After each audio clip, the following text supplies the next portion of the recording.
फटाफट से पढ़ेंगे। आज के लेक्चर में हम ट्राई करेंगे कि ये टॉपिक ख़त्म किया जाए। आज के लेक्चर में नहीं ख़त्म होगा तो 20-25 मिनट कहीं बचेगा, अगले लेक्चर में हम इलेक्ट्रो चालू करेंगे। ठीक है, तो ये ऐसे एक डिस्क है, रेडियस 2 मीटर दिया है, मास 10 kg है, और ये इधर जा रहा है कितना 20 से, और ऐसे घूम रहा है। फ्रिक्शन कितना दिया नीचे 0.1। ठीक, तुमसे पूछा वही चीज़ है, टाइम जब वो प्योर रोलिंग करने लगे। क्या अभी प्योर रोल कर रहा है? क्या अभी प्योर रोल कर रहा है? क्या क्यों नहीं कर रहा है प्योर रोल? क्योंकि ये नीचे वाला जो सरफेस देख रहे हो ना, ये वाला पॉइंट, इस पॉइंट पे अगर आप ध्यान से देखोगे तो ये सरफेस की वेलोसिटी 0 है, जबकि इस डिस्क का देखो इधर 20 है, पीछे की तरफ आर ओमेगा मतलब 10 है।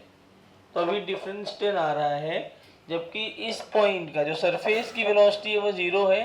तो जो कांटेक्ट पॉइंट है इस डिस्क का सरफेस के साथ में, उसकी वेलोसिटी 0 होनी चाहिए, तो 0 हुई नहीं इसमें। अगर नहीं हुई, इसका मतलब क्या है? इसका मतलब प्योर रोल नहीं कर रहा है, तो प्योर रोल कराना पड़ेगा। कैसे कराएंगे? किधर लगेगा फ्रिक्शन प्योर रोल कराने के लिए? देखो, ये डायरेक्शन में राइट साइड में कितनी वेलोसिटी है 20,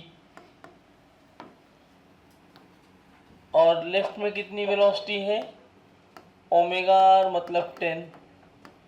वेलोसिटी कम किधर हो रही है? पीछे की तरफ। तो मुझे जो टॉर्क चाहिए वो ये वाली वेलोसिटी बढ़ाने के लिए चाहिए। तो क्या मेरा फ्रिक्शन ऐसे पीछे की तरफ आ जाएगा? इस फ्रिक्शन की वैल्यू कितनी 0.1 टाइम्स ऑफ 100, क्या 10 न्यूटन। तो अब ऐसे 10 लग रहा होगा, तो ये 10 क्या करेगा? ये डिस्क जब यहां पहुंचा होगा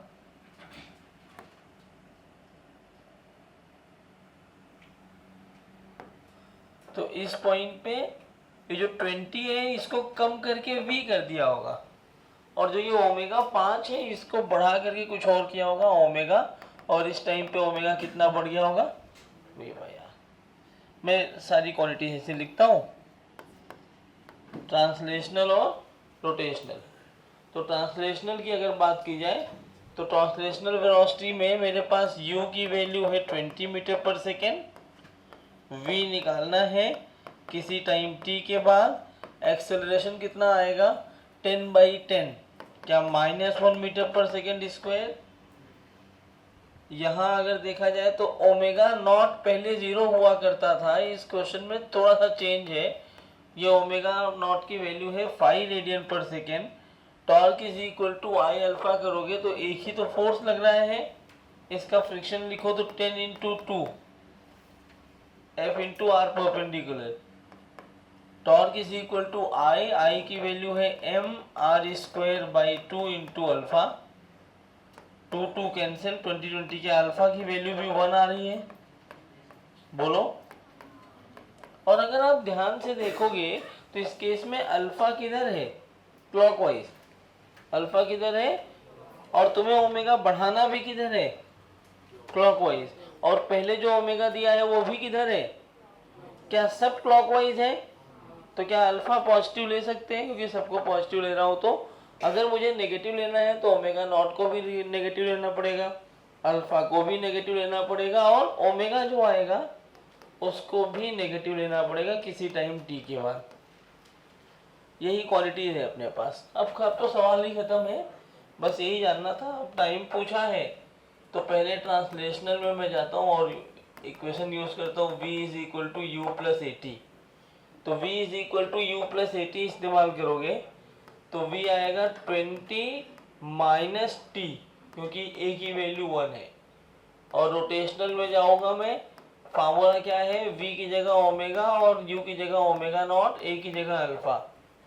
ठीक है, तो ओमेगा की वैल्यू v बाई आर लिखता हूं मैं, तो v बाई 2, ओमेगा नॉट कितना है 5, अल्फा कितना है 1 इंटू टी, मतलब v की वैल्यू है 10 प्लस 2t। इक्वेशन 1 और 2 को सॉल्व कर लो। फ्रॉम इक्वेशन 1 एंड 2 क्या मैं लिख सकता हूँ 10 + 2t is equal to 20 minus t. इसको इधर ले आओ तो 3t is equal to 10। Time की वैल्यू आई 10/3 सेकेंड। कितने लोग सही थे? Very good. बाकी ट्राई नहीं किया? अरे ट्राई नहीं किया घर पे? तो घर पे क्यों नहीं किया ट्राई? आपको पता चला? पिछले क्या हम नशे में बैठे थे? टाइम मिल गया अपने को, अब तो यार सब हो गया ना। पहला सवाल टाइम था, दूसरा क्या था? वेलोसिटीज। तो वेलोसिटीज निकाल लो ना। v की वैल्यू 20 माइनस 10/3 कितना होगा? 50/3 मीटर पर सेकेंड। तो ओमेगा कितना? v/r।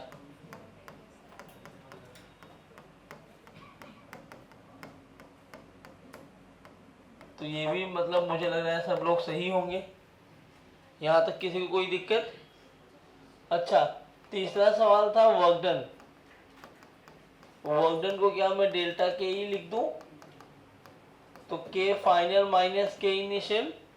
के फाइनल कितना होगा? हाफ एम वी स्क्वायर मतलब 50/3 का स्क्वायर प्लस हाफ आई की वैल्यू ये है। ओमेगा स्क्वायर मतलब 25/3 का स्क्वायर माइनस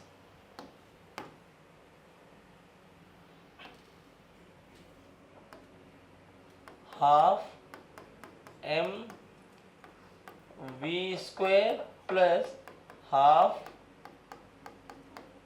आई ओमेगा नॉट स्क्वायर। यही सॉल्व कर लो। देखो क्या आ रहा है। और ये हो जाएगा 2500 ना, 50 का स्क्वायर। तो 12500/9 प्लस एक 2 ने 2 को मार दिया, ये 2 ने इसको मार दिया। 625 मतलब 6250/9। कैलकुलेशन चेक कर लेना कहीं गलती ना कर दूं मैं। ये 5 मतलब 405 या 2000 प्लस ये दोनों मिलके इस 2 स्क्वायर को काट देंगे 25 250। देखो जब भी वर्क डन निकालोगे फ्रिक्शन किधर लग रहा है इस केस में? पीछे। तो अगर फ्रिक्शन पीछे लग रहा है तो एक बात बताओ, ये वर्क डन पॉजिटिव आएगा कि नेगेटिव? नेगेटिव। आओ देखते हैं ये कितना हो गया। 5 और 2 7, 6 2 8, 18750/9 माइनस 2250। देख के ही लग रहा है कि ये नेगेटिव आएगा। तो आगे सॉल्व कर लेना, ये इतना जूल है। कितने लोग सारे सही थे? हाँ हाँ, बाकी आ जाएंगे लेकिन कर लिया करो। पेपर में आएगा तो ये सारे नहीं पूछेंगे, वो तुमसे वर्क डन पूछ लेंगे तो अपने आप ये सब करना पड़ जाएगा। तो ये प्योर रोलिंग का एक पार्ट हुआ। दूसरा पार्ट है प्योर रोलिंग। अभी तुमने देखा प्योर रोलिंग पे कोई एक्सटर्नल फोर्स काम कर रहा था क्या? कोई एक्सटर्नल फोर्स काम किया क्या प्योर रोलिंग पे? ये कुछ क्वेश्चंस की तरह ले रहा हूं मैं। लिखो pure rolling when external force is acting.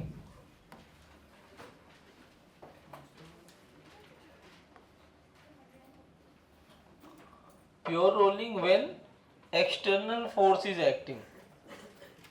ये कोई एक बॉडी है जिसके सेंटर से x डिस्टेंस पर मैंने क्या लगा रखा है? एक फोर्स। समझना, मैं यहाँ पर तुम्हें खाली इस पे पीएचडी कराने का मेरा मकसद है कि तुम समझ जाओ कि कहना क्या चाहता है वो। फ्रिक्शन है, बिना फ्रिक्शन के काम नहीं चलता, लेकिन फ्रिक्शन केस डिपेंडेंट होता है। फ्रिक्शन कब लगता है? Friction wants to keep two objects together. अगर वो साथ में है तो फ्रिक्शन क्यों लगेगा? अभी यहाँ पर F है, फोर्स लगा हुआ है। ये फोर्स क्या क्या क्रिएट कर रहा होगा? इस पर्टिकुलर केस में एक तो एक्सेलरेशन दे रहा होगा, इसका मास मैंने m ले लिया, तो क्या दे रहा होगा ये, और मोमेंट ऑफ इनर्शिया याद है मैंने लास्ट लेक्चर में बोला था, इसको एक क्वेश्चन कराया था CMR² करके, c ले रहा हूँ क्योंकि सारे बॉडी के लिए c की वैल्यू चेंज कर दोगे mr² सब में आता है।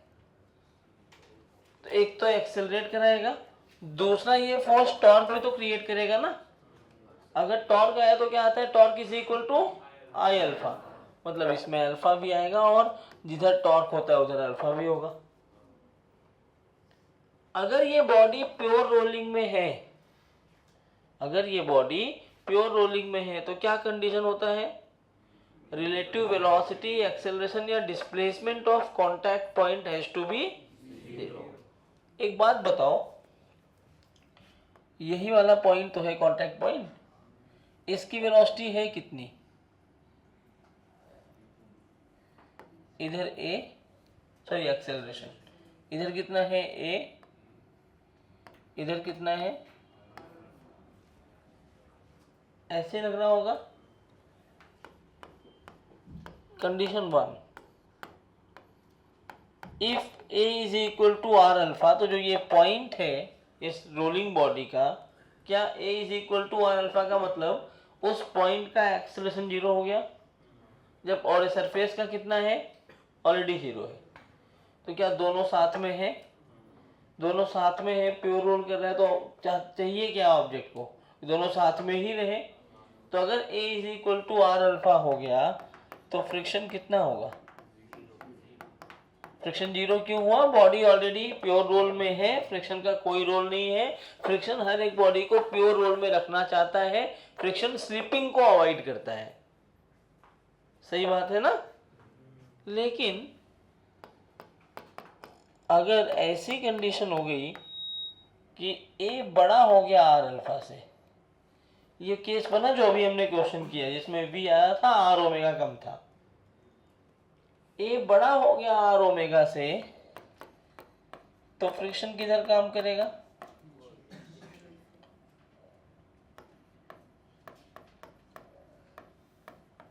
बैकवर्ड लगेगा, मतलब ऐसा, ये बॉडी है,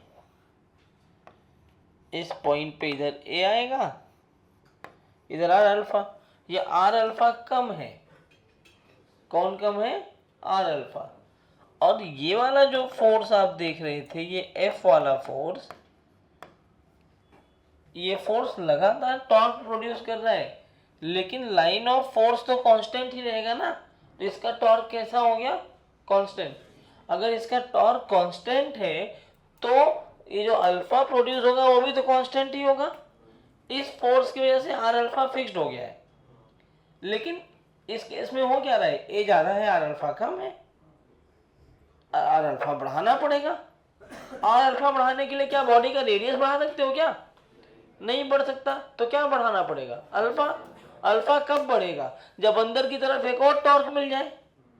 अंदर की तरफ एक और टॉर्क के लिए सोचो, अगर मैंने फ्रिक्शन इधर लगा दिया इस डायरेक्शन में, जरा इसका टॉर्क लिखो, क्या बाहर आने लगेगा।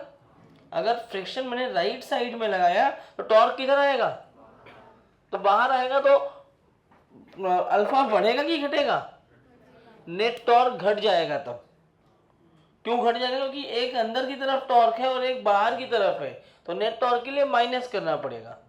तो तुम्हारा अल्फा कम हो गया। तुम्हारी रिक्वायरमेंट अल्फा कम करना है कि अल्फा बढ़ाना है। बढ़ाने के लिए टॉर्क किधर चाहिए होगा, अंदर लगेगा तो इसी लाइन पर, राइट में लगा नहीं तो लेफ्ट में लगेगा। जरा लेफ्ट में लगाओ टॉर्क, तो लेफ्ट में लगा होगा तो मेरा हाथ ऐसा चलेगा ना। क्या टॉर्क अंदर की तरफ आया, इस एफ का भी टॉर्क अंदर है और फ्रिक्शन का भी टॉर्क अंदर है, तो नेट टॉर्क बढ़ा कि घटा। और नेट टॉर्क बढ़ा तो क्या होगा, हमारी रिक्वायरमेंट क्या है, क्या रिक्वायरमेंट है, क्या बढ़ रहा है क्या, तो फ्रिक्शन किधर लग जाएगा। ये फ्रिक्शन होगा कैसे, स्टैटिक या काइनेटिक, स्टैटिक फ्रिक्शन। कैसा होगा भाई, काइनेटिक तब चालू होगा जब इनके बीच में स्लिपिंग आ जाए। अच्छा, इस फ्रिक्शन की वैल्यू कितनी होगी? इसका मास m है तो फ्रिक्शन की वैल्यू क्या म्यू एम जी? फ्रिक्शन की वैल्यू कितनी? बहुत मार मारूंगा मैं, म्यू एम जी नहीं होगा, स्टैटिक लिखा है तो स्टैटिक में वो चेंज होता है।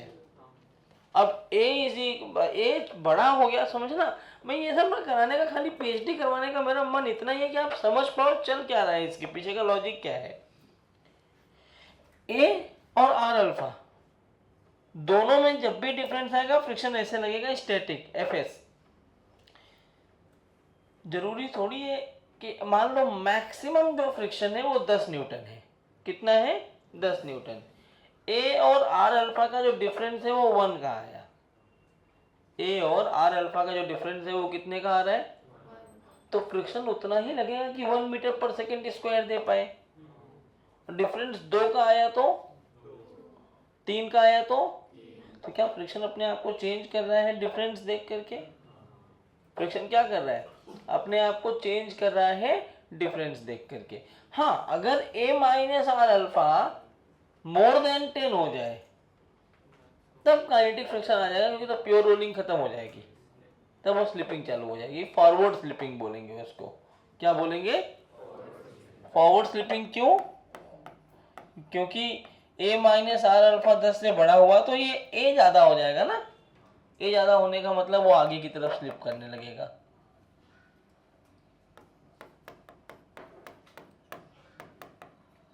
क्या ये बात समझ में आई सबको?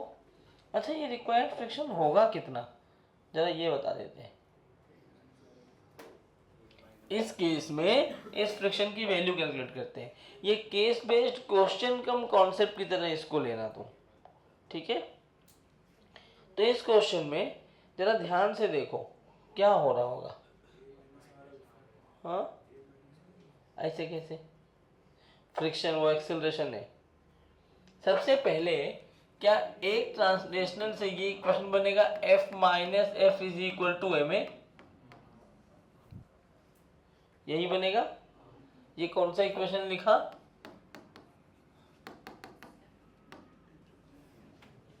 ठीक है। दूसरा टॉर्क का इक्वेशन लिखा जाएगा, तो एफ एक्स, इस एफ का टॉर्क अंदर की तरफ और इसका टॉर्क कितना आएगा? F r plus f are. Correct. ये किसके बराबर होगा? आई अल्फा। आई कितना है?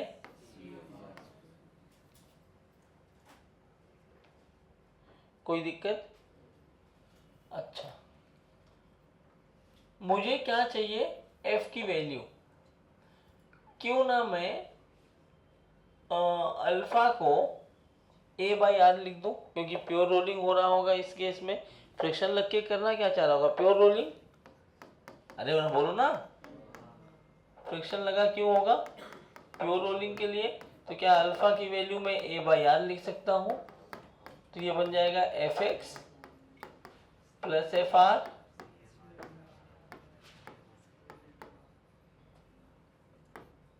ये कैंसिल हो गया। मुझे अब तो देखो दो इक्वेशन बन गया ना। ए की वैल्यू यहां से मैं लिख सकता हूं f x plus f r by c M r. Correct. इसको अगर मैं सब्स्टिट्यूट करूं इक्वेशन 1 में तो क्या मिलेगा अपने को? F minus f m, a की ये वैल्यू डाल दो, f x plus f r by c M r. Correct. और मुझे क्या चाहिए? ये देखो जरा, एम और एम तो कैंसिल हो जाएंगे, मुझे एफ चाहिए ना। तो यार देखो, ऐसे किसी को भी किधर भी ले जा सकते हो, तुम्हारी मर्जी है। मैं एफ एक्स को इधर लेके जाता हूँ, तो एफ एक्स को उधर ले जाने के पहले सी आर से मल्टीप्लाई कर दो, तो ये बन जाएगा सी आर एफ। ठीक है। और ये वाला पॉइंट इधर गया तो minus F x is equal to f r plus c r f. F चाहिए, आ गया ना, एफ कॉमन ले लो, सी आर माइनस एक्स, और यहां से एफ कॉमन लिया तो आर, ये फ्रिक्शन है। अब कुछ लोग बोलते हैं ये फार्मूला याद रखो, बताओ क्या याद रखना है इस फार्मूले में? कुछ याद रखने वाली बात है तो बोलो मुझे। क्या तुम्हें तरीका समझ में आ गया है? क्या सॉल्व हो सकता है? क्या बहुत टफ है क्या? अच्छा, कई सारी बुक में उल्टा भी देते हैं, फ्रिक्शन आगे लगा है, तो आप बिल्कुल परेशान मत होना कि सर आपने फ्रिक्शन पीछे बताया, वहां पर फ्रिक्शन आगे दिया है, क्योंकि केस 3 भी तो बनेगा ना अभी। क्या होगा अगर ए छोटा है आर अल्फा से, तो फ्रिक्शन किसको सपोर्ट करेगा और कम किसको करना चाहेगा? अभी अल्फा आया क्यों था? इस फोर्स का टॉर्क किधर आया है? अंदर। तो अल्फा अगर कम होना है तो टॉर्क किधर आना चाहिए? बाहर। टॉर्क कब आएगा? जब फ्रिक्शन राइट में लगने लगे। मतलब अभी इस केस में क्या हो रहा होगा? बैकवर्ड स्लिपिंग,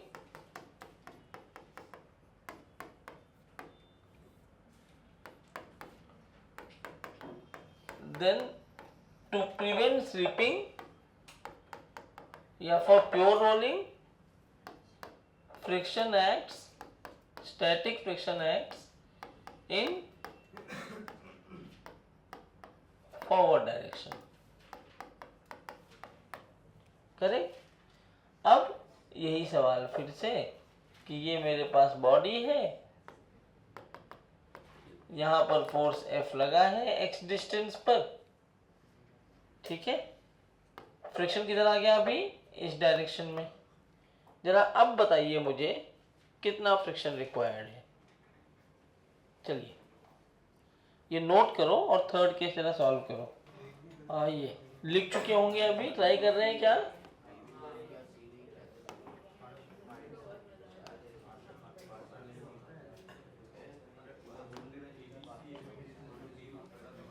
तो देखो इसमें क्या हुआ, फ्रिक्शन लग गया आगे की तरफ, तो अब क्या लिखोगे? F plus F.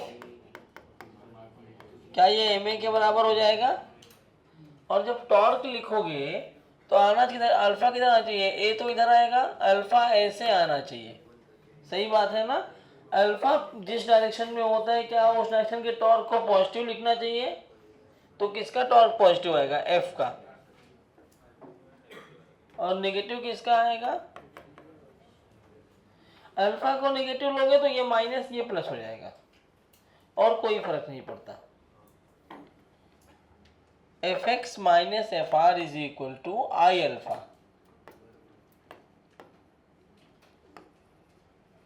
अब अगर प्योर रोल कर रहा है तो अल्फा की वैल्यू कितनी होगी? A by are. तो क्या ये बन जाएगा F x minus F R is equal to C M R A. यहां से ए निकाल लिया अगर मैंने, F x minus F R upon C M R, सही है यार। देखो ये आना चाहिए था, सब्स्टिट्यूटिंग ए इन इक्वेशन 1, तो it would be F plus F is equal to M A, और ए की वैल्यू है F x minus F R upon C M R. तो F are minus F X, तुम्हें प्लस कैसे है गुरु? लिखा तो प्लस था, और ये बन जाएगा minus F R minus f c r minus F r. एक काम करो, माइनस साइन इधर लेके इसको ऐसे लिख दो, f x minus F R is equal to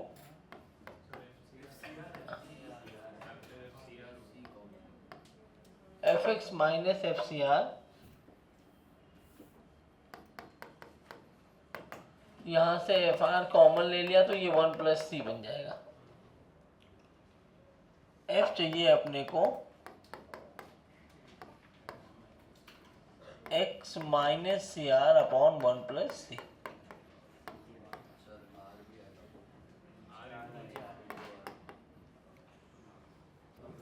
तो अब देखो इस पे एक सवाल, ये वैसे ना बहुत सारी बुक में टॉपिक दिया भी नहीं होता, ये क्वेश्चन समझ लो कि फोर्स वाला आ जाए, प्योर रोल कैसे करवाते हैं। तुम्हें ये समझ में आया फ्रिक्शन का रोल कब लगेगा और क्या होगा? जैसे मैंने कहा कि अगर ए और आर अल्फा बराबर हो गए तो फ्रिक्शन का कोई काम ही नहीं है, लेकिन ए और आर अल्फा बराबर नहीं हुए तो फ्रिक्शन आगे भी लग सकता है, पीछे भी लग सकता है। जो हमने पढ़ा था ना, फ्रिक्शन जो है वो सपोर्ट भी करता है और अपोज भी करता है किसी भी ऑब्जेक्ट के मोशन को, वो यहीं से समझ आता है। देखो इस केस में फ्रिक्शन सपोर्ट कर रहा है प्योर रोल को, मतलब रोलिंग तो मोशन ही है ना, रोलिंग मोशन को सपोर्ट कर रहा है। अगर पीछे लगा तो भी तो रोलिंग मोशन को सपोर्ट ही किया। तो ये सपोर्ट करने वाले एग्जांपल से। अब सवाल कैसे आते हैं, सही सही करना, ये सवाल गलत मत करना। ये एक टेबल है, टेबल पे एक सिलेंडर लगा हुआ है, यहाँ एक पुली है, यहाँ एक स्मॉल एम मास है, ये सिलेंडर का रेडियस आर है। इस सिलेंडर के ऊपर क्या किया है ना, ऐसे वायर रैप किया हुआ है, लपेटा गया है ऐसे। ये जो बना रहा हूं समझ रहे हो ना तुम, इस तरह से।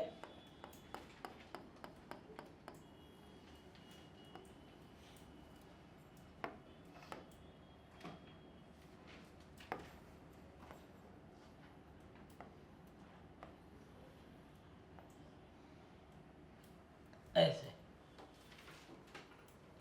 ये सिलेंडर है, मास है कैपिटल एम, रेडियस है आर।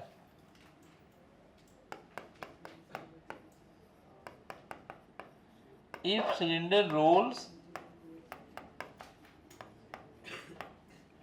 विदाउट स्लिपिंग, मतलब ये प्योर रोलिंग में है cylinder, then find the acceleration of block. अगर आगे लग रहा होगा तो एफ की वैल्यू नेगेटिव मिल जाएगी अपने को। समझ में आया क्या? ये बना दिया मैंने। ये मान लो A1 से नीचे जा रहा है क्योंकि ये रोल और स्लिप दोनों कर रहा है। देखो इसमें टॉर्क भी आ रहा है और ए भी आ रहा है, और इसमें फ्रिक्शन का रोल आया है। दोनों का एक्सेलरेशन सेम नहीं है, हो भी सकता है लेकिन इस केस में नहीं भी हो सकता। तो मैं मान लेता हूँ अलग अलग, इसको मान लिया मैंने A2। अभी तक किसी को दिक्कत, स्टेप बाय स्टेप समझना। क्या अभी तक किसी को कोई दिक्कत हुई है तो पूछ लो, किसी को कोई दिक्कत नहीं हुई। अब मैं क्वेश्चन सॉल्व करता हूं। इक्वेशन लिखो एनएलएम से। तो mg minus t is equal to ma1। दूसरा इसके लिए t minus f is equal to capital M a2। कितने वेरिएबल है? T f a1 a2। कितने वेरिएबल है? तो अभी मैं क्या कर सकता हूं, एक टॉर्क से इक्वेशन लिख सकता हूं। इस केस में अगर टॉर्क का इक्वेशन लिखूंगा मैं, जरा देखो इस टेंशन का टॉर्क किधर आएगा? अंदर। इस फ्रिक्शन का टॉर्क किधर आ रहा है? क्या दोनों टॉर्क अंदर आ रहे हैं? तो मैं डायरेक्टली लिख दूं ऐसे, टी प्लस एफ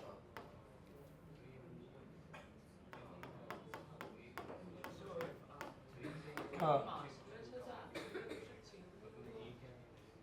क्या, तो रोल भी तो करना है गधे। तो रोल कभी भी करेगा तो सेम एक्सेशन नहीं होगा। अगर सेम होगा तो खाली ये स्लिप करके आगे जाएगा। तो t plus f into r, और ये क्या हो जाएगा? M are square by 2 into alpha. Correct. एक आर ने एक आर को मार दिया, एक आर ने एक आर को मार दिया। ये इक्वेशन बन जाएगा 2t plus 2f is equal to m r alpha. अब कितने वेरिएबल हो गए? 5। t a1 a2 कितने हो गए? 3 अल्फा और f। t a1 a2 alpha और f कितने वेरिएबल? तो अगर तुम्हें सॉल्व करना होगा इक्वेशन भी कितने चाहिए होंगे? तुम्हारे पास है कितने? 3 है ना अभी तक। चौथा कहां से लाओगे? चौथा इस पॉइंट से। इस पॉइंट का जरा इसको देखो तो इस पॉइंट का एक्सेलरेशन क्या आएगा? a2। अगर ये a2 आया तो जो अल्फा प्रोड्यूस हुआ होगा क्या इधर दिया होगा r अल्फा? तो क्या यहां मैं लिख सकता हूं a2 is equal to r alpha?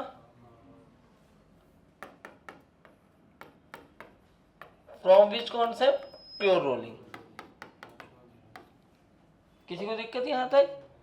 a2 की वैल्यू कितनी हो गई? r alpha.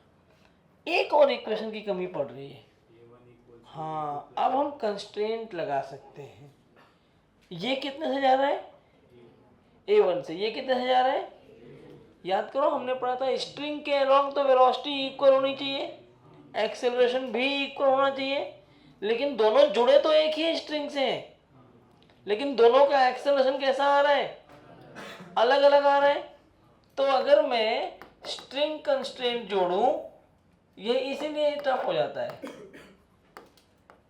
अगर मैं स्ट्रिंग कंस्ट्रेंट जोड़ूं यहां पर, तो स्ट्रिंग कंस्ट्रेंट क्या कहता है कि ये वाला पॉइंट a1 से नीचे गया तो ये सब पॉइंट्स a1 से ऐसे नीचे जा रहे होंगे, ये सारे पॉइंट a1 से इधर जाने चाहिए, तो ये वाला पॉइंट देखो ये भी a1 से इधर ही जाना चाहिए, लेकिन इस पॉइंट का एक्सेलरेशन है कितना? भाई a2 आगे है, अल्फा ऐसे पीछे है। जरा इस पॉइंट का एक्सेलरेशन देखो कितना आएगा इसका। अब ये कैसे घूम रहा है? ऐसे घूम रहा है ना, तो ये वाला पॉइंट किधर जा रहा होगा? ऐसे आगे। बेसिकली ये वाला सवाल ऐसा है, ध्यान से देखो कि इसको a2 मैंने इधर दे दिया है, अल्फा इसमें ऐसे जनरेट हुआ। सही बात है? तो याद करो CTRM में यहाँ इस पॉइंट की वेलोसिटी लिखी थी मैंने। ये a वाला तो अपने आप इसके पास आ जाएगा a2, और अल्फा की वजह से इसी पॉइंट की वेलोसिटी इधर आएगी कितनी? अगर मैंने फ्रिक्शन इधर लिया होता तो शायद चीजें कुछ अलग होती। समझ में आ रहा है? तब हो सकता है a2 माइनस आर अल्फा बनता। तो ये जो पॉइंट है, इस पॉइंट की वेलोसिटी हुई कितनी? a2 plus r alpha. कितनी वेलोसिटी हुई? लेकिन होनी कितनी चाहिए थी इस पॉइंट की वेलोसिटी? तो a1, अगर ये a1 है तो यहाँ a1 कौन होगा? तो क्या a1 और a2 आर अल्फा दोनों बराबर हो गए? और ये इक्वेशन नंबर 5 हो गया। कितने वेरिएबल है? कितने इक्वेशन हुए? मिस्टर, आपको समझ में आया क्यों a1 a2 अलग अलग हुए? क्योंकि आर अल्फा का भी तो रोल है कुछ ना कुछ। अरे अब तो सॉल्व हो जाएगा। मैथ्स पढ़ते हो तुम लोग? बस सॉल्व कर लो। क्या करो कि सॉल्व हो जाए? जरा 4 और 5 को ही मैं एक साथ रखने की कोशिश करता हूँ। 3 4 5 को देखूंगा मैं एक साथ, तो मैं आर अल्फा की जगह a2 लिख सकता हूँ। आर अल्फा की जगह क्या लिख सकता हूँ मैं? तो from 4 and 5 a2 plus a2 is equal to a1, मतलब 2a2 is equal to a1। आपको निकालना क्या है? a1 निकालना है। तो मैं a2 की जगह a1/2 रख सकता हूँ। अब एक और काम कर सकते हैं, यहाँ से इन दोनों को सॉल्व करके f का या किसी चीज का जुगाड़ लगा के वैल्यू रखें और फिर उन एक और दो को सॉल्व कर दें। कहाँ है t माइनस एफ टी? नहीं, वो उसी को तो आगे सॉल्व किया, मैंने थर्ड बनाया ना। जरूरत नहीं है ना, mr अल्फा/2 ही रहने दो उसको और डायरेक्ट ऐड कर दो। अच्छा, उसी को बना दो मैं, ठीक है। हाँ ठीक है ना, इसको t प्लस एफ लिख के इसको 2 कर दो, ठीक है ना। तो मैं 2 + 3 कर देता हूँ, तो 2 + 3 करोगे तो ये बन जाएगा 2t ma2 plus small m capital M होगा ये भी, हाँ कैपिटल एम r/2 और अल्फा की वैल्यू कितनी आई है, आर अल्फा ही लिख दो सीधा, हाँ आर अल्फा की वैल्यू a2, सही है ना। तो यहां से मैं t की वैल्यू लिख सकता हूं,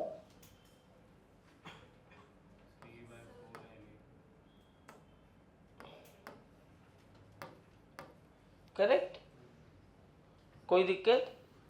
लेकिन अपने को a1 चाहिए ना, तभी जो आया a2 की वैल्यू कितनी आई है a1/2, देयरफॉर ये कितना 3ma1/8।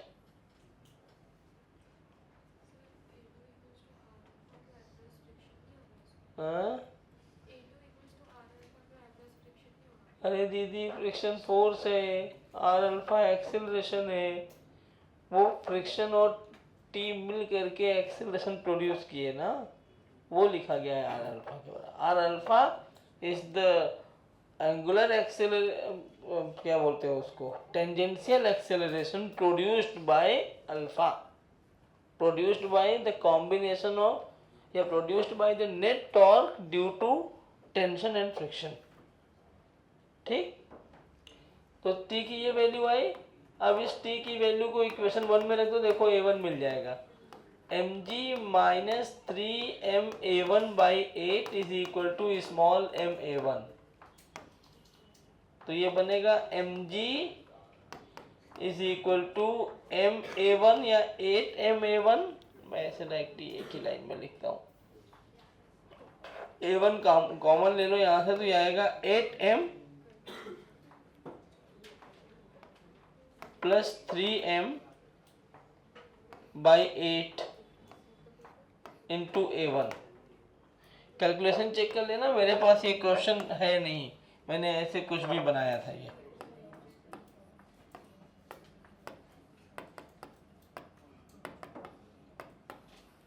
मतलब मुझे एक आइडिया देना था कि सवाल बनते कैसे हैं।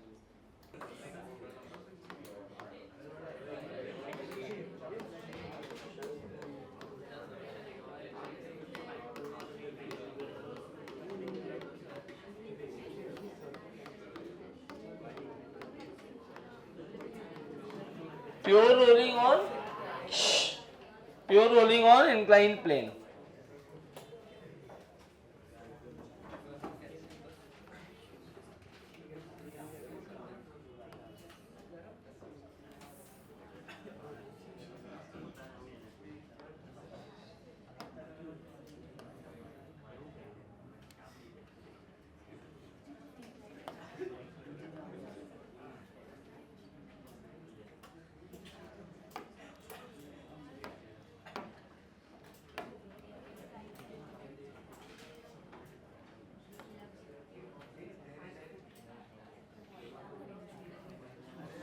ओके ये थीटा एंगल है, ये कोई एक बॉडी है, इस बॉडी का मोमेंट ऑफ इसका रेडियस आर दिया है और इसका मोमेंट ऑफ इनर्शिया दिया है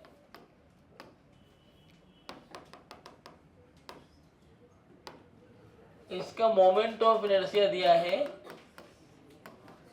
मतलब मास कितना हो गया, मास कितना हो गया c² मतलब m, कितना मास हो गया, तो इसका मास m दिया हुआ है।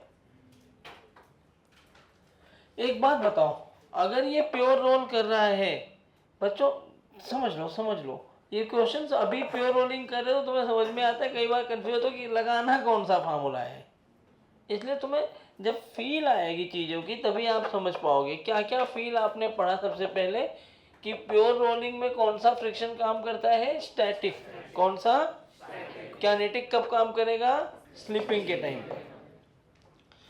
इस पूरे केस में अगर देखा जाए तो क्या ऐसे एक फोर्स इसके ऊपर काम कर रहा होगा mg sin थीटा, क्या एक नॉर्मल लग रहा होगा?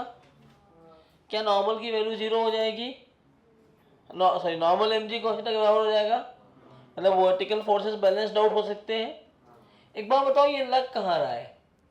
mg कहाँ लगता है? सेंटर ऑफ मास पर। mg कहाँ लगता है? तो पॉइंट ऑफ ग्रेविटी या सेंटर ऑफ ग्रेविटी तो in general centre of mass होता है ना। सिमेट्रिकल ऑब्जेक्ट में सेंटर ऑफ ग्रेविटी और सेंटर ऑफ मास तो एक ही होते हैं, तो mg sin थीटा। और कोई भी बॉडी फ्री होती है तो किस एक्सिस के अबाउट घूमती है? किस पॉइंट के अबाउट? सेंटर ऑफ मास के अबाउट। तो इस केस में mg और किसी भी बॉडी को घुमाने के लिए कौन सा फोर्स चाहिए? अल्फा। कौन सा क्या चाहिए? अल्फा। अल्फा मतलब टॉर्क चाहिए। तो इसमें सेंटर ऑफ मास के अबाउट अभी टॉर्क कितना है? 0। अरे क्योंकि mg sin theta is passing through the point of rotation only, तो उसका टॉर्क कितना हो गया? 0। तो यहां अगर अपने को लिखना है, मैं लिख लिख के भी करा देता हूं। Here mg sin theta is providing the translational acceleration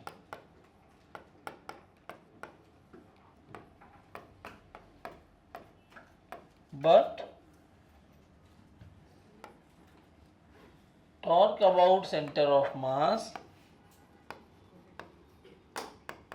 of mg sin theta is 0। इसका मतलब क्या है? ये बॉडी क्या ऐसे ए से आगे जाना चाह रही होगी, और ये बॉडी अगर ए से आगे जा रही होगी, धैर्य क्या हो गया? तो इतना हंस क्यों रहे हो? पेन गिर गया तो ढाल लो। उसको बचाना था उसी में। तो ए से ऐसे स्लाइड करके नीचे जा रहा होगा, मतलब स्लिपिंग हो रही होगी।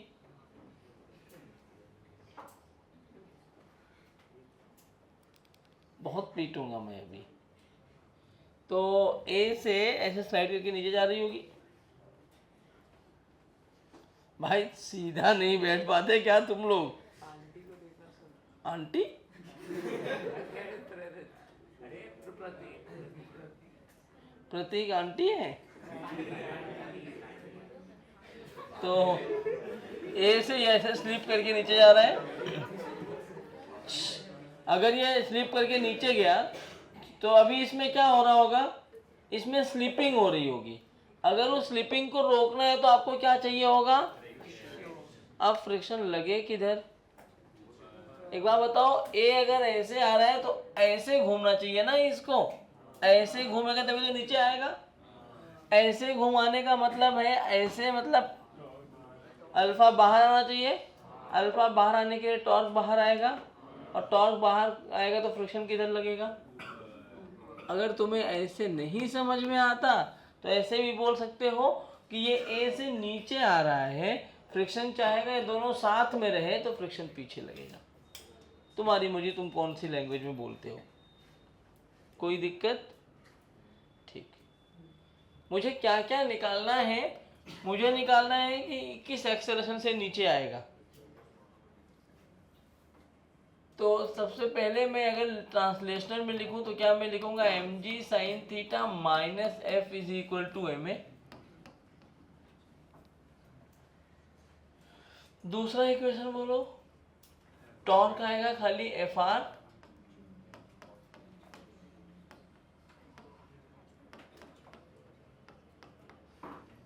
A by are. तो एफ की वैल्यू आ गई सी ए में। मैंने अल्फा को ए बाई आर लिख दिया, किसी को कंफ्यूजन तो नहीं है? प्योर रोलिंग है।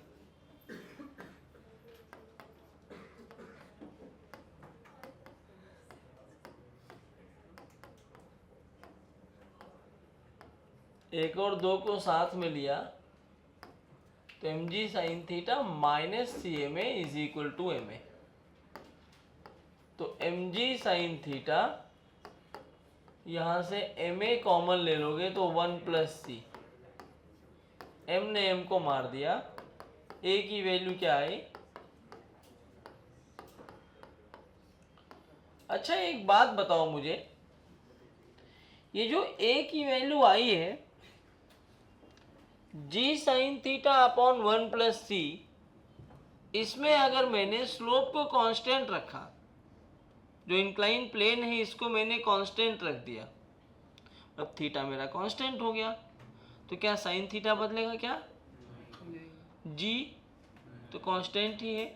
और अगर एक ही बॉडी रखी गई है तो उसके लिए सी की वैल्यू भी कांस्टेंट है, तो क्या सी थीटा जी अगर सारे कांस्टेंट है तो भाई ये बोल सकता हूँ कि body g sine theta upon 1 plus c is equal to constant acceleration से नीचे आ रहा है। कैसे नीचे आ रहा है? इसकी वेलोसिटी क्या होगी? अगर कांस्टेंट एक्सेलरेशन से कोई भी पार्टिकल नीचे आता है तो वेलोसिटी कैसे लिखते हैं? v is equal to u plus a t. लेकिन क्या आपके पास t है? नहीं है। क्या आपके पास u तो मान लो 0 ही है। क्या निकाला जा सकता है t? कैसे निकाल सकते हैं? वेलोसिटी के लिए ध्यान से देखो। वेलोसिटी लिखना है तो क्या मैं ऐसे लिखूंगा, एक साइड में ट्रांसलेशनल एक साइड में रोटेशनल, जो अभी करते आए? u कितना है? ओमेगा कितना है? Omega naught time T. यहाँ वेलोसिटी v हो जाएगी और यहाँ पे वेलोसिटी हो जाएगी ओमेगा, जिसकी वैल्यू v बाई आर। इधर एक्सेलरेशन कितना आया? जी साइन थीटा बाय। अगर तुम ये नहीं लिखना चाहते, बेसिस जाना चाह रहे हो तो बेसिस से चलते हैं। तो a इज इक्वल टू क्या लिखोगे? M G sine theta by M. नहीं समझा? टॉर्क लिखोगे तो क्या लिखोगे? Torque is equal to I alpha से टॉर्क की वैल्यू कितनी है? F R. आई की वैल्यू कितनी? C M R square.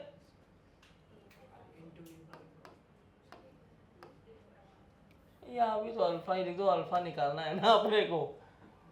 सब काट पीट के खाली तुम लोग अल्फा ही गायब कर दो। तो f by c M r. यहां से ना देखो, मैं टाइम निकाल सकता हूं और वेलोसिटी भी। v is equal to u plus a t, तो v की value g sine theta into t. Omega मतलब v बाई आर।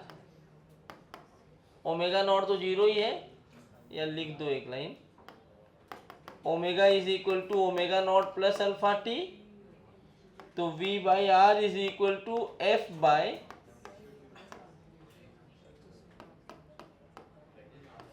आर ने आर को मार दिया। हाँ ओहो हाँ यस, मैंने यहाँ गलती कर दी है, तो इसकी जगह पे एक काम कर लो ना यार, क्योंकि फ्रिक्शन विक्शन मिला के ये आ गया था ना, जी साइन थीटा बाई 1 प्लस सी। ठीक, कोई दिक्कत? फ्रिक्शन और उसका दोनों का आएगा ना। तो अब यहाँ पे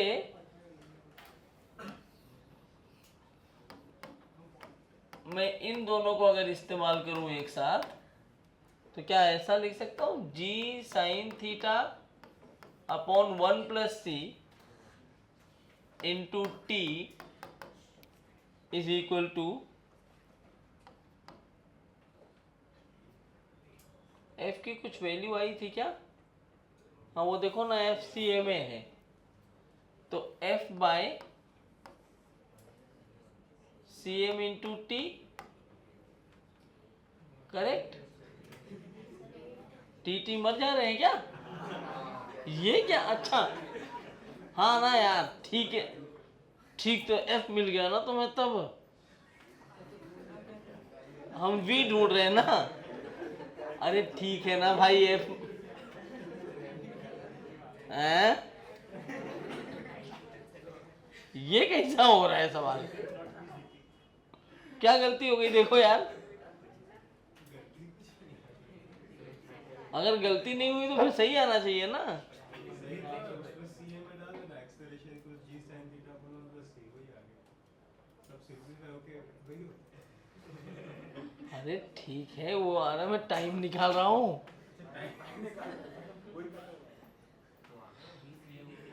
कुछ और करना पड़ेगा। कुछ और क्या करोगे?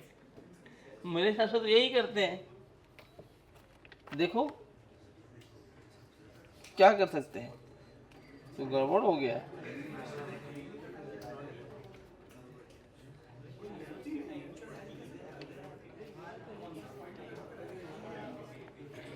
इसने दिया है, आवाज नहीं, ये तो अलग महान आत्मा है, कैलकुलेट ही नहीं किया डीसी पांडे ने।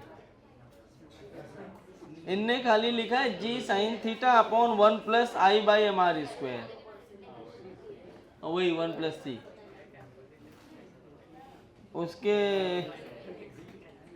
उसके बाद सीधा लिख दिया टाइम क्या होगा और म्यू लिख दिया। हाँ, एफ डाल के मैं फ्रिक्शन डालूंगा, फिर क्या होगा?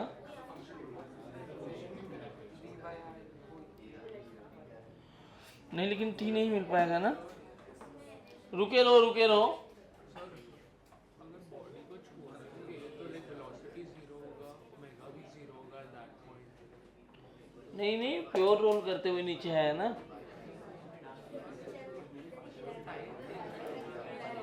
हर एक इंस्टेंट पे प्योर रोल कर रहा है ना। तो क्या डिफरेंस है? Time,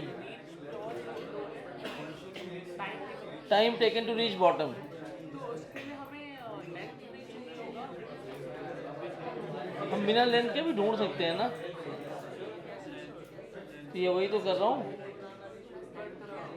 velocity like final velocity चाहिए। चलो एक काम करते हैं, हाँ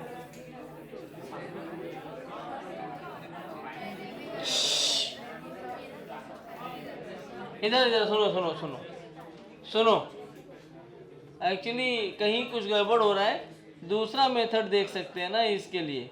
दूसरा मेथड क्या होता है, यहाँ से कोई भी ऑब्जेक्ट अगर तुम छोड़ रहे हो तो जब वो नीचे आता है तो उसका टाइम कितना होता है, √2h/g। Time taken to reach the ground कितना होता है, √2h/g। h यहाँ क्या है, कौन सा, ये वाली लेंथ कि ये वाली लेंथ,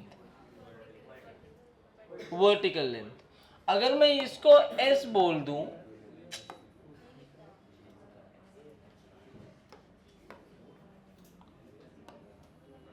हाँ? अगर मैं ये डिस्टेंस को s बोल दूं तब क्या लिखोगे?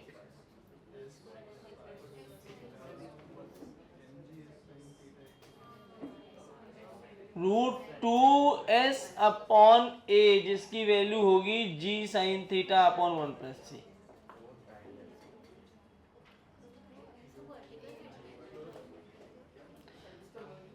अगर मैंने इसको s मान लिया तो v² is equal to u² plus 2as लगा सकते हो, वहां से v मिल जाएगा, मिलेगा ना v, कुछ ना कुछ इंक्लाइन में है। तो जो वेलोसिटी अपन लिख रहे हैं, अगर इसमें ये फार्मूला लगाया जाए तो क्या v² मतलब v² 2 g sin theta upon 1 plus c into s। तो v की वैल्यू में ये सब रूट के अंदर आ जाएगा,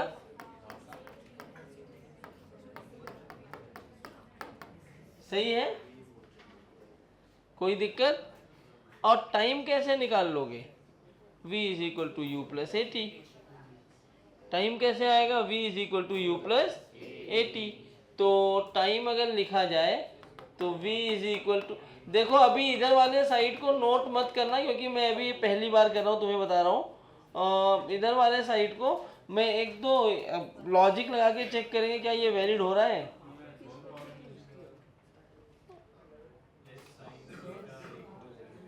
नहीं नहीं वो तो कर लेते, पहले इसकी बात कर रहा हूँ मैं। √2g sine theta upon 1 plus C into s is equal to g sine theta by 1 plus C into T.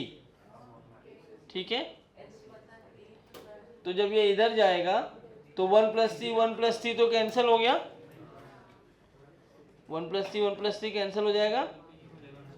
1 plus सी नहीं, रूट के अंदर जाएगा ना, तो ऊपर बन जाएगा 1 प्लस सी।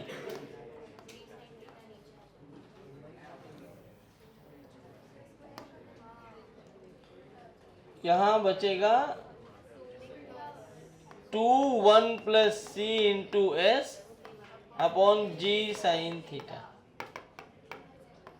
अच्छा, मुझे चेक क्या करना है इसमें, अगर ये सही होगा तो एक लॉजिक पकड़ो तुम।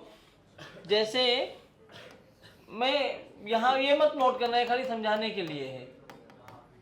रिंग के लिए सी की वैल्यू कितनी होती है, रिंग के लिए सी कितना होता है, खाली एक्सेलरेशन पे बात करो, बाकी सबको छोड़ दो। तो एक्सेलरेशन रिंग के लिए क्या आएगा, जी साइन थीटा बाई 2। जिसका एक्सेलरेशन ज्यादा होगा क्या, वो पहले नीचे पहुंचना चाहिए। जिसका एक्सेलरेशन ज्यादा होगा वो जल्दी आ जाएगा नीचे ना। तो तुम्हें ये देखना है, उससे मैच हो जाएगा क्वेश्चन पूरा। ए रिंग, अच्छा ए डिस्क के लिए अगर लिखा जाए तो ये वाली वैल्यू 1/2 हो जाएगी। क्या हो जाएगा, 1/2। तो 1 प्लस सी रखोगे 3/2 बनेगा। 3/2 का मतलब 0.67 और ये 0.5। किस लोग कह रहे होंगे पता नहीं क्या बता रहे हैं, लेकिन समझ में आ रहा है क्या। अगर मैं हॉलो स्फीयर ले लूं तो 2/3, 2/3 का मतलब 3/5 0.6, और सॉलिड स्फीयर लिया तो 2/5, 5 1 जा 5 2 7, तो 5/7 0.7 समथिंग जी साइन थीटा। करेक्ट, कोई दिक्कत। मतलब क्या मैं ऐसा बोल सकता हूं कि acceleration of solid sphere, SS मतलब सॉलिड स्फीयर, सबसे बड़ा यही है ना, is greater than acceleration of disc, और डिस्क का जो होगा वही एससी भी होगा। एससी मतलब सॉलिड सिलेंडर, क्योंकि दोनों का मोमेंट ऑफ इनर्शिया एक ही होता है। And it is greater than acceleration of hollow sphere, it is greater than acceleration of ring, या फिर हॉलो सिलेंडर। क्या मेरी बात सबको समझ में आ गई, किसी को दिक्कत है, कोई दिक्कत। अब लॉजिक से समझो, एक्सेलरेशन सबसे ज्यादा किसका है, एक्सेलरेशन सबसे ज्यादा सॉलिड स्फीयर। अब सॉलिड स्फीयर सबसे कम टाइम लगना चाहिए। अगर मैं टाइम के लिए इसी इक्वेशन में रखूं, जरा देखो 2s और g साइन थीटा तो कांस्टेंट है, c अगर 1 रखा जाए तो रिंग के लिए कितना आ जाएगा, 2 बाहर आ गया, या बाहर मतलब, क्योंकि बाहर लेने पे थोड़ा थोड़ा सा वो गबड़ा जाओगे तुम। तो 4 1 प्लस सी मतलब ये s by g sine theta. ये किसका टाइम आया, डिस्क के लिए अगर लिखोगे तो ये 1/2, मतलब ये 3/2 बनेगा। 3/2 का मतलब √3s by g sine theta. ओहो, सही है, क्या बात है रोशन, तुमने सही किया। हॉलो स्फीयर के लिए 2/3, 2/3 का मतलब 2/3 का क्या मतलब होगा, 2/3 रख दिया तो 5/3, 5 2 या 10/3, 10/3 का मतलब 3.33। सही है क्या, s by g sine theta. 2/5 रखो, तो 7 टू जा 14/5, 14/5 मतलब 2.8, सही तो आ रहा है ना। सबसे कम टाइम किसको लग रहा है भाई, 2.8 का रूट सबसे कम होगा ना, 2.8 का रूट तो सबसे कम होगा। अगर 2.8 का रूट सबसे कम है, इसका मतलब सबसे कम टाइम सॉलिड स्फीयर को लग रहा है, और उससे भी तो यही प्रूफ हो रहा है, हाँ या ना। तो ये दोनों सही है। यही देखो, अगर तुम्हें कॉन्सेप्ट आता है कहीं पे जैसे कंफ्यूज हो गए, तो इस तरह से मेरी तरह करके तुम भी चेक कर सकते हो लॉजिकली आप सही हो कि नहीं। तो यहाँ टाइम लिखना होगा, तो टाइम भी मैं इसी ऑर्डर में लिखता हूँ। सॉलिड स्फीयर का कम होगा डिस्क से, और ये दोनों बराबर होंगे। ये हॉलो सिलेंडर, फिर यहाँ आएगा टाइम ऑफ रिंग जो बराबर होगा हॉलो स्फीयर है, और ये हॉलो सिलेंडर है। HC मतलब हॉलो सिलेंडर, HS मतलब हॉलो स्फीयर। क्या मेरी बात समझ में आ रही है? कोई दिक्कत? नोट करो। आओ देखते हैं क्या है। ये सॉलिड स्फीयर है ना, रेडियस कितना दिया है, मास क्या है, फोर्स कितना है ये। एक बात बताओ, स्टेप 1 में क्या करते हैं, ये ना वो वाला सवाल हो गया। पहले फ्रिक्शन चेक करेंगे, क्या फ्रिक्शन सफिशिएंट है कि नहीं है। तो हमारे पास मैक्सिमम कितना फ्रिक्शन अवेलेबल है, mu s times of n, क्या 0.3 इंटू एन की वैल्यू mg मतलब 50, 50 न्यूटन का हमारे पास फ्रिक्शन है। एक बात बताओ, इसमें हो क्या रहा होगा, ये वाले पॉइंट को देखो जो नीचे पॉइंट है, ये इधर इस पे कितना एक्सेलरेशन आएगा, कुछ तो एक्सेलरेशन आएगा इसकी वजह से। और वो मान लो फ्रिक्शन नहीं है, तो कितना आता, 30/5, 6 आता। कितना आता, 6। हाँ, और इसका टॉर्क किधर आएगा, अंदर की तरफ। टॉर्क कितना आता, 30। टॉर्क कितना आता, 30। तो torque is equal to I alpha करते, तो 2/5 mr²। तो 5 गया, 2 बचता,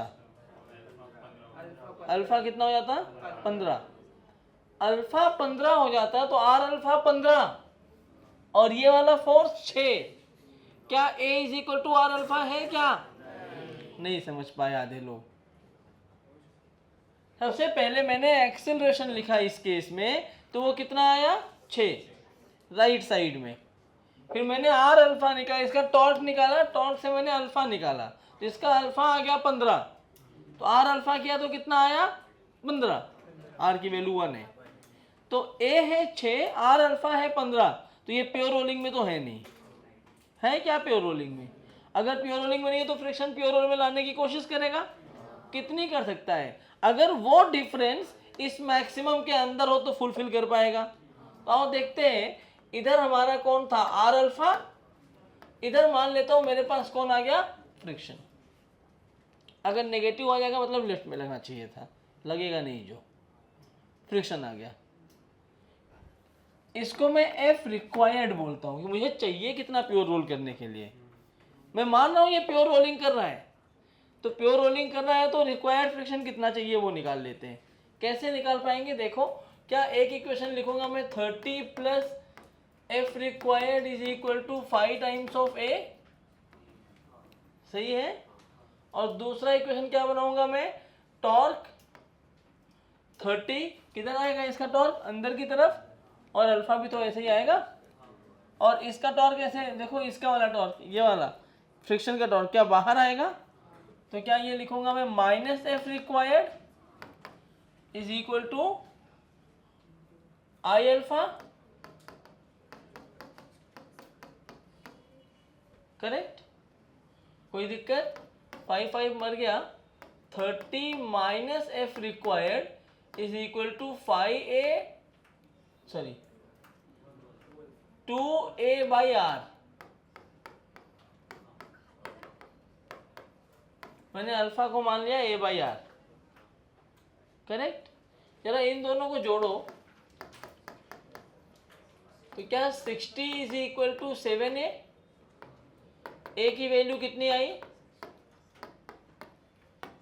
therefore a30 minus f required is equal to 120 by 7. 30 minus this is equal to f required 210 minus 120 90। तो रिक्वायर्ड फ्रिक्शन कितना है 90 बाई 7। मैक्सिमम अवेलेबल कितना है 15 एंड दिस इज नियरली 13। तो यहाँ आप लिखोगे कि since F required is less than F S maximum, therefore it will be in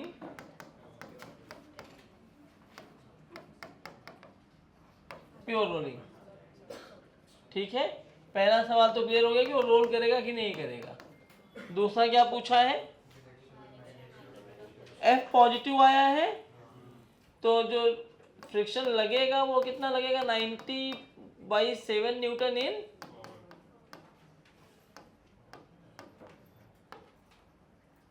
ऐसे सवाल आएंगे तो क्या आपसे बनेंगे।